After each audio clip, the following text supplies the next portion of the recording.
and recognised for his service to the tourism, culinary and hospitality industry. So many industries. It's Curtis Stone!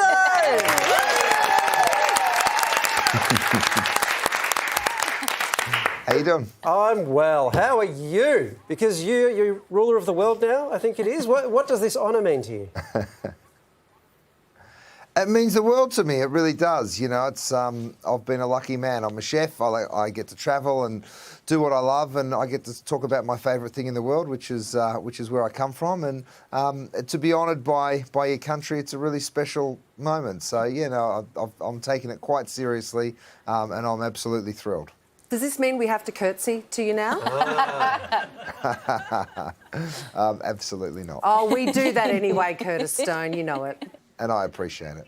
Well, curtsies aside, was it always, or was it ever a tangible goal of yours, Curtis, to kind of sell the Australian cuisine to the world, or was that just a happy byproduct? Do you know what? It's a funny thing. When people ask me about Australian food, you've got to stop for a moment and think, right? Because Aussie food is really unique and it is really special, as we all know as Aussies, but it's not an easy thing to describe because it's not rooted in tradition like the Italian or the French or whatever other cuisine you can name, but it is really unique, and I love telling the story about Aussie food. And I'm not sure whether I just cook the way I like to cook. I don't know whether it's distinctly Australian or not, but I guess it's become that over the years, and I'm really proud of it. Bunnings sausage, that's how you describe it to people. It's pretty easy, Curtis.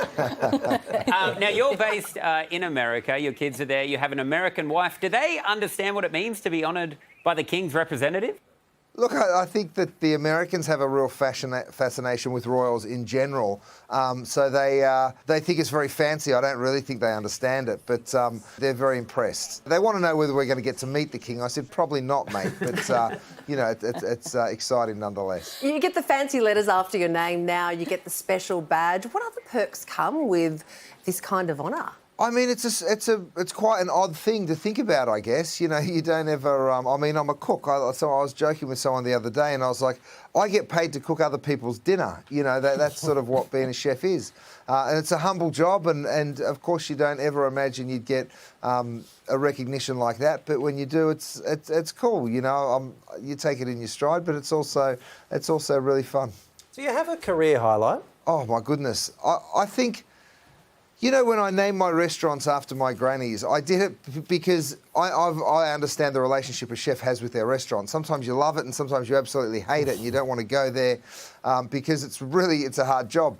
So the first restaurant I named after my granny Maud, I did it because I thought I'll never be mad at it because I love my granny so much and I'd never speak a bad word about the restaurant. And you know, it did a really special thing. It brought my family together in ways that I probably wouldn't have imagined, and we all contacted each other and spoke about it, and watching different family members come and eat in the restaurant named after their late mum or aunt or granny or whatever. It was really special. So I think that was probably my biggest career highlight.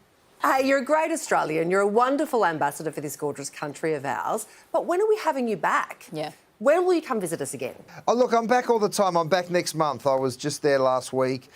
We've got an event business in Melbourne, and we do all sorts of fabulous events. In fact, we're doing the VRC, the Birdcage, the big race carnival this year. So I'll be back in November for that. And, yeah, I'm in and out all the time. So we're doing all sorts of fun things back there. You're back with us virtually this week as well, again on MasterChef. What kind of spoilers can you tell us? What can we expect? Well, it's an emotional roller coaster, to be honest with you, this year with MasterChef, because of course, you know, going there is such a joyful experience, and then losing Jock was just such a shock to everybody. And but the show is carrying on, of course, and it's wonderful to see. And it's, you know, these episodes were a lot of fun, and I had a lot of fun doing them. I'm not going to give you any spoiler alerts because I'll get in trouble, but it's a really fun episode. Is that handy because you actually can't remember what you did? And that's right, it was a year ago. I had no idea what we did, so thank you for that. I really appreciate it. Well, you can catch Curtis on MasterChef from Wednesday night. With any luck, he'll watch, so he can remember what actually happened. Congrats on the award, mate. It's really great recognition for the service, and thanks so much for speaking to us. Thank you so much.